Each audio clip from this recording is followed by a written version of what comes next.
If you don't cook, there will be no Thanksgiving this year. Those words weren't a request. They were an ultimatum. Spoken by my father, his tone sharp as a knife, as 30 pairs of eyes turned toward me across the dining room. I froze, the serving spoon heavy in my hand. The table was already set, silverware gleaming, candles flickering. Everyone looked comfortable, expectant, entitled. My cousin whispered, "She'll do it. She always does." My mother nodded, smug, as if my compliance was already guaranteed. Inside, my heart was pounding so loud it drowned out the clink of glasses. My palms were damp, my jaw tight. For 18 years, I had cooked, served, and sacrificed every Thanksgiving while my family feasted and relaxed. They called it tradition. I called it slavery with cranberry sauce. But that night, something inside me snapped. I didn't raise my voice. I didn't throw a fit. I simply set the spoon down, folded my napkin, and said with icy calm, "Then maybe this year, there will be no Thanksgiving." The silence was louder than any scream. Jaws dropped. My brother chuckled nervously, certain I was bluffing. My aunt gasped, clutching her pearls like a soap opera star. But I wasn't bluffing, not this time. I grabbed my coat, pushed my chair back, and stood tall, for once feeling like the storm instead of the servant. And as I walked out of that house, past the stunned faces and frozen smiles, I already knew. This was only the beginning. Because what they didn't know was that I had been planning this moment for months. And by the time I was done, they'd never take me for granted again. Before I tell you what happened next, drop a comment below if you've ever been underestimated, hit that like button, and subscribe so you don't miss the rest of this story. Because trust me, this is where the real fire starts. People think revolutions start with explosions. Mine started with spreadsheets. For nearly 2 decades, I was the shadow chef of Thanksgiving. My mother would brag about our family feast, but her nails never smelled of garlic and her hands never ached from scrubbing roasting pans. That was me, kneeling in front of the oven while everyone else sipped wine. At 16, I thought the praise meant love. At 20, I thought the obligation meant respect. By 25, I understood it meant nothing but convenience. I wasn't the daughter. I was the free labor. Every year, the demands grew sharper.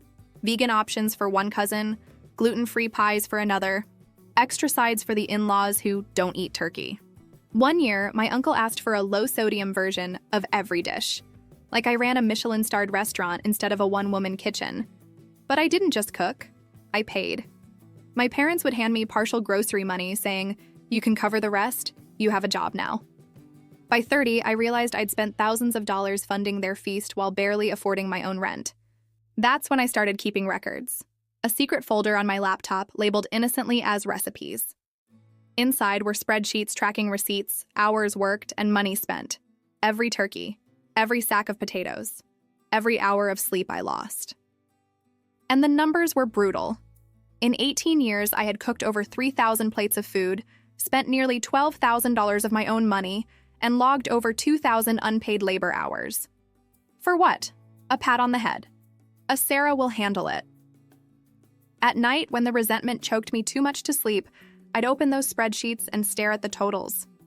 Each cell was a scar. Each row was a reminder that I wasn't a daughter. I was their servant, dressed up as tradition. And yet, I didn't tell anyone. Not yet, because part of me wanted to see how far they would push me, how blind they could be. They thought they knew me. But while they lounged on their couches, I was sharpening something sharper than knives: resolve. And one day I promised myself they'd see the bill. The year it all cracked wasn't spectacular. No explosions, no drama at first glance. Just a list. 3 days before Thanksgiving, my dad casually dropped a folded sheet of paper on the kitchen counter. "Here's the updated head count," he said, already turning away. I opened it. 32 names, 8 more than last year. Some were strangers to me, friends of cousins, girlfriends of coworkers, a neighbor who didn't have anywhere else to go. And all of them, apparently, were expecting me to provide a home-cooked feast with only 72 hours' notice. I stared at the list, my heart thudding. My mother shuffled in, sipping coffee, and without missing a beat said, "Oh, and make sure there are enough vegetarian sides this year. Uncle Bob's girlfriend doesn't eat poultry. And remember, Jennifer's kids won't eat anything with sauce. Just keep it plain." She said it like she was reading a weather report. I finally spoke. My voice was tight but calm. I can't do this. My dad frowned, as if I'd said something in a foreign language. What do you mean can't? You've always managed. And there it was. The assumption, the entitlement, the casual erasure of 18 years of sacrifice. That night, I found myself in the pantry, door closed, crying silently while the turkey brined in its bucket. I pressed my forehead to the cool shelf, fists clenched. I wasn't crying just about the list.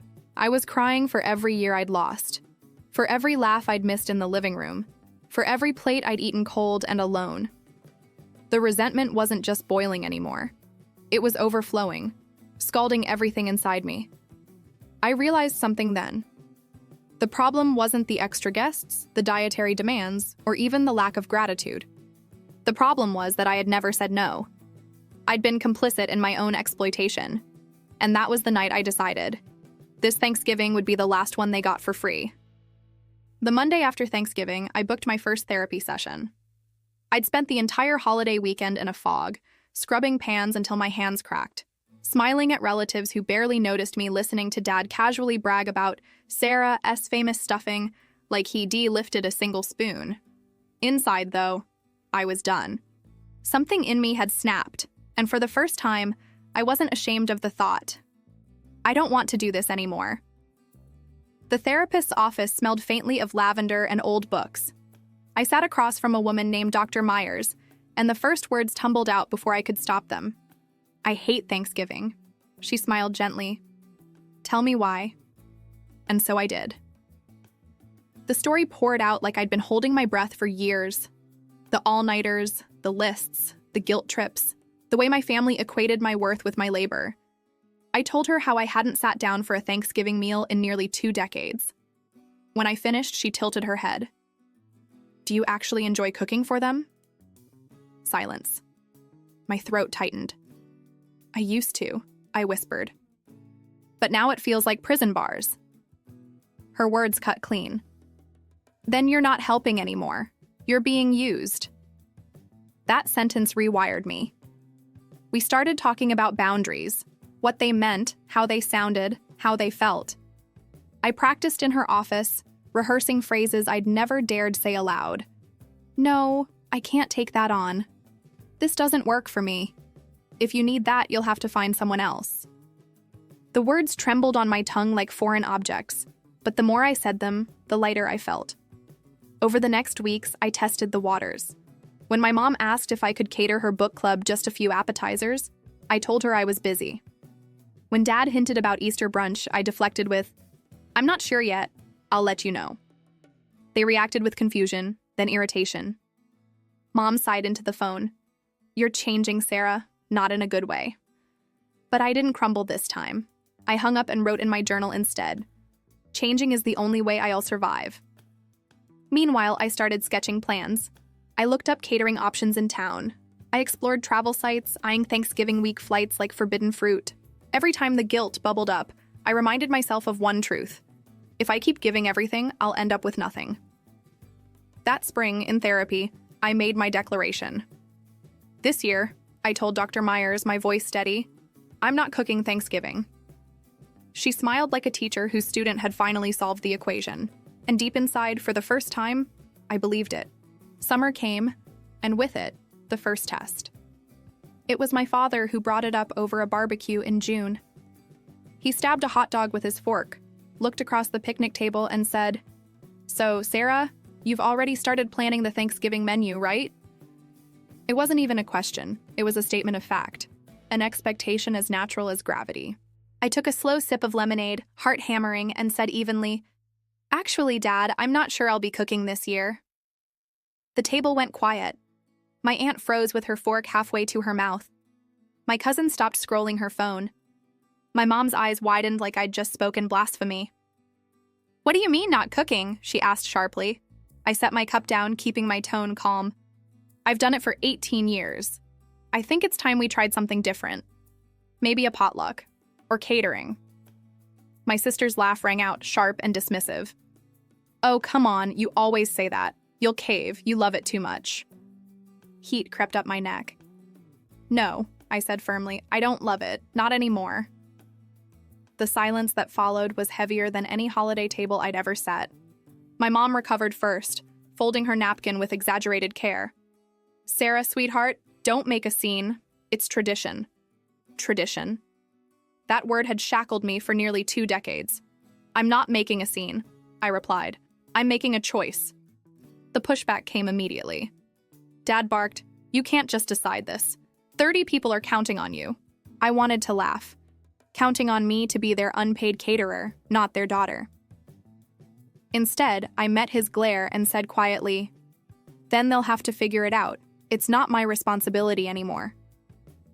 You'd think I had announced I was leaving the country. Accusations flew across the table like sparks from a fire. "You're being selfish. You're ruining Thanksgiving for everyone. You think you're better than us now." Every guilt trip I'd feared came rolling out like a rehearsed script. But for the first time, I didn't shrink. I just let them talk, the words bouncing off me like rain on glass. That night, my phone buzzed nonstop. Texts from cousins, a voicemail from mom, a dramatic Facebook post from my sister hinting about family members abandoning tradition. But I didn't respond. I sat in my quiet apartment, lit a candle, and wrote one sentence in my journal. "The storm has started, but I'm not running inside this time." The storm didn't pass. It gathered. By Monday morning, the guilt calls had shifted into full campaigns. My mom left a voicemail every day, her tone swinging between pleading and sharp accusation. "Sarah, honey, you don't mean this. You're just tired. You'll feel better once you start planning the menu." Then the next day, "Do you have any idea what you're doing to this family? Everyone is talking. You're making us look bad." And finally, her voice cracking with practiced sorrow. "You're breaking my heart. After everything I've done for you, this is how you repay me?" I listened to them all once, then deleted them. The old me would have felt my stomach twist, scrambling to smooth things over. But this time, I only felt a strange clarity. Dad's strategy was different. He called with short, clipped sentences, every word a command. "You'll be here Thanksgiving morning. You're not going to humiliate this family. This isn't optional." I didn't argue. I just let the calls go to voicemail. The cousins got creative. A group text popped up. "Let's vote. Who wants Sarah to keep hosting Thanksgiving?" Almost every name lit up with yes emojis, gifs of turkeys, and clapping hands. My sister sent a smug winking face and typed, "Unanimous. Tradition wins." I stared at the screen until the texts blurred. Then slowly, I left the group chat. The silence after that was more satisfying than any reply could have been. But not every message was ugly. On Wednesday, my phone buzzed with a text from Mark, my cousin who usually stayed quiet in the background. "Hey, I just wanted to say, I get it. We've all been selfish. I never realized how much you carried. If you don't cook this year, that's fine by me. I'll back you up." I read it 3 times, my chest tightening. One small crack in the wall of pressure. One voice that didn't want to control me, just to understand. I typed back, "Thank you. That means more than you know." That night, for the first time in weeks, I slept without the weight of their demands pressing down on me. Still, the war wasn't over. If anything, it was about to escalate. Because when people who fed off your silence realize you're serious, they don't let go quietly. The morning of Thanksgiving Eve, my phone buzzed so much I thought it was broken. But it wasn't texts this time. It was notifications from Facebook. At the top of my feed, my mom had posted a picture from last year's Thanksgiving. Me in the kitchen, apron dusted with flour, hair pinned back, smiling faintly at the camera while I stirred a pot. The caption was sharp enough to draw blood. "Traditions matter. Sadly, some people think they're too good for family now. 30 relatives left without a meal tomorrow because one person refuses to honor what we built together. Pray for us." Hundreds of comments poured in. Family, friends, neighbors, even church acquaintances chimed in. So ungrateful. She doesn't know how lucky she is to have a family. Some people forget where they came from. Every comment felt like a stone being thrown. And my parents? They liked each one. My sister posted a crying emoji and wrote, Guess Thanksgiving is ruined for us all. Thanks, Sarah. My chest went tight, my hands trembling. I wanted to scream, to defend myself, to list every sleepless night, every blistered hand, every year of sacrifice they conveniently forgot. But then, I didn't. Because I remembered something my therapist had told me. Silence can be a boundary. You don't have to argue with people committed to misunderstanding you. So I screenshotted everything. Every post, every nasty comment, evidence, proof that this wasn't love. It was control dressed as tradition. I didn't reply. I didn't explain. I didn't defend. Instead, I posted something else on my own page. Just 2 sentences. For the first time in 18 years, I'll be spending Thanksgiving with peace in my heart. Everyone deserves rest. Everyone deserves boundaries. I turned off my phone after that. Hours later, when I turned it back on, the reactions were split.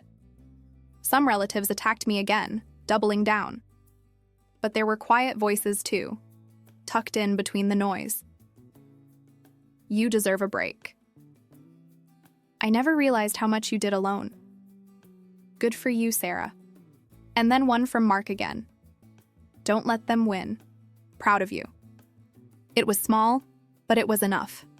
For the first time, I saw that the story wasn't theirs to write anymore. Thanksgiving morning. Instead of the smell of turkey roasting at 4 a.m., my apartment was filled with the quiet hum of my coffee machine. For the first time in nearly 2 decades, I sat cross-legged on my couch, a blanket draped over my shoulders, sipping from a warm mug. But the peace shattered with a pounding at my door. Bam, bam, bam. Sarah, open up. We know you're in there. It was my father's voice.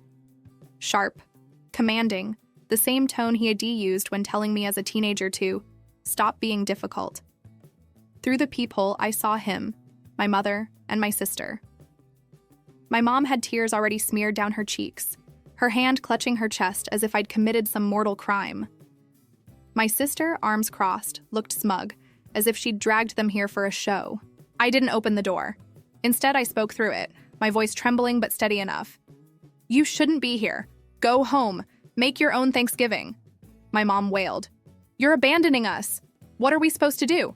30 people are counting on you. My father's tone dropped to ice. If you don't open this door right now, you'll regret it. Don't forget who raised you. Don't forget who gave you everything. Everything. My stomach twisted. Memories flashed like knives. My scholarship sacrificed for hospital bills. The years of unpaid servitude disguised as love. The silent holidays I'd endured. I didn't unlock the door. Instead, I pulled out my phone and hit record. Their voices filled the hallway, every accusation, every insult, caught clearly on tape. My sister's words were the sharpest. You're selfish, Sarah. You'll regret this when nobody wants you around anymore. Something inside me snapped then, not into anger, but clarity. I realized they weren't here out of love. They were here out of entitlement, out of fear that without me, their perfect facade would crumble. Finally, I said through the door, You need to leave, or I'll call security. My father cursed under his breath. My mother sobbed louder, and my sister muttered something cruel. Then their footsteps retreated, slow and heavy, down the hallway. When silence returned, I replayed the recording. Every word crisp, undeniable. It wasn't just my memory anymore. It was proof. I sat back on the couch, my coffee still warm, my heart pounding. Not from fear this time, but from resolve. This wasn't over. They'd pushed too far, and I was finally ready to push back harder. The silence after they left wasn't peaceful. It was electric. My phone buzzed nonstop with texts from cousins, aunts, and uncles repeating the same script. Sarah, you're ruining Thanksgiving. Sarah, why are you being so dramatic? Just cook, it's not that hard for you. I didn't reply. Instead, I opened a new folder on my laptop, labeled simply, Evidence. Inside it, I dropped the audio recording from that morning. Then the screenshots of years of texts where my family guilt-tripped me into cooking. The endless grocery lists they'd sent me last minute. The suggestions that were really complaints. Even the photos of me in the kitchen, taken by relatives who de-posted them online with captions like, "Our family chef hard at work," while I should have been crying inside. Each file felt like another brick in the wall I was building. This wasn't just proof of stress, it was proof of exploitation. Next, I opened an email to my attorney friend Allison. She'd once told me, "If you ever get serious about holding them accountable, document everything." Now I was serious. My email subject line was short: Thanksgiving evidence. The body was longer. Attached are files documenting 18 years of emotional manipulation and forced labor under the guise of family tradition. I need advice on whether this qualifies as harassment, coercion, or financial exploitation. At the very least, I want a cease and desist drafted. I hit send before I could second-guess myself. Then, something shifted inside me. For the first time, I wasn't just reacting to their demands. I was preparing to take control. I drafted a message for my extended family group chat. My hands trembled, but not with fear, with adrenaline. Thanksgiving is no longer mine to carry. I will not be the unpaid caterer for 30 people ever again. If you want Thanksgiving, you will cook it yourselves, share the work, or hire catering. If you attempt to harass me further, I have documentation of your behavior and will escalate accordingly. I hesitated only a moment before pressing send. The chat erupted. Angry emojis, shocked reactions, long paragraphs of outrage. But buried in the flood were a few short replies that made me pause. Cousin Mark. Honestly, she's right. Aunt Linda. We should have helped years ago. I'm sorry, Sarah.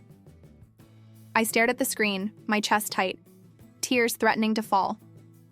It wasn't universal support, but it was a start. For the first time in my life, I felt like the narrative wasn't entirely against me. Still, I knew my parents wouldn't back down quietly. They'd escalate. They always did. And when they did, I'd be ready. The phone rang at 7 a.m. sharp the next morning. Dad. I almost didn't answer, but part of me wanted to hear it. Sarah! He snapped, his voice already loud enough to pierce through the speaker. 30 people are arriving in 3 hours. You will get over this little tantrum and cook. Do you hear me? My jaw tightened, but my voice was calm. No, Dad, I won't. There was silence. Then Mom chimed in from the background, her tone syrupy and sharp. Sweetheart, family is about sacrifice. You've always done this for us. Why are you being so cruel now? Cruel. That word hit harder than any insult. I swallowed and replied, Cruel is expecting your daughter to work herself sick every Thanksgiving while you sit with wine and football. Cruel is never asking what it costs me. Today, I'm done. Before they could reply, I hung up. My heart pounded, but this time not from fear, from liberation. At noon, my phone buzzed again, but not with their voices. Cousin Mark had posted in the group chat a photo of the chaotic feast my family scrambled together. Store-bought pies, boxed mashed potatoes, undercooked turkey from the grocery deli. The caption read, Well, it's not Sarah's cooking. Replies poured in. Complaints, blame, embarrassment. My parents were furious in every message, pointing fingers at me. But for once, the wider family started questioning them. Why is Sarah the only one who ever cooks? Couldn't we have helped? Maybe we've been unfair. For the first time, the weight wasn't entirely on my shoulders. It was shifting back where it belonged. That night, instead of collapsing in exhaustion over dirty dishes, I sat on a friend's couch in Portland, laughing over board games and sipping wine. The guilt was there, faint and flickering, but it was fading. In its place was something stronger. Peace. Weeks later, when Allison sent me the drafted cease and desist letter just in case, I didn't even need to use it. The very threat of boundaries had done the work. Thanksgiving, as they knew it, was over. In the years that followed, things changed. Some relatives stopped showing up, the ones who only came for the free feast. But those who remained, they brought dishes, they shared the work, and they actually thanked me. And my parents? It took them longer, but eventually the storm quieted. They never apologized outright, but their silence told me everything. They knew they'd lost their grip. Standing in my own kitchen months later, cooking a small meal for myself and friends by choice, I finally realized I hadn't abandoned my family. I'd abandoned the role they wrote for me.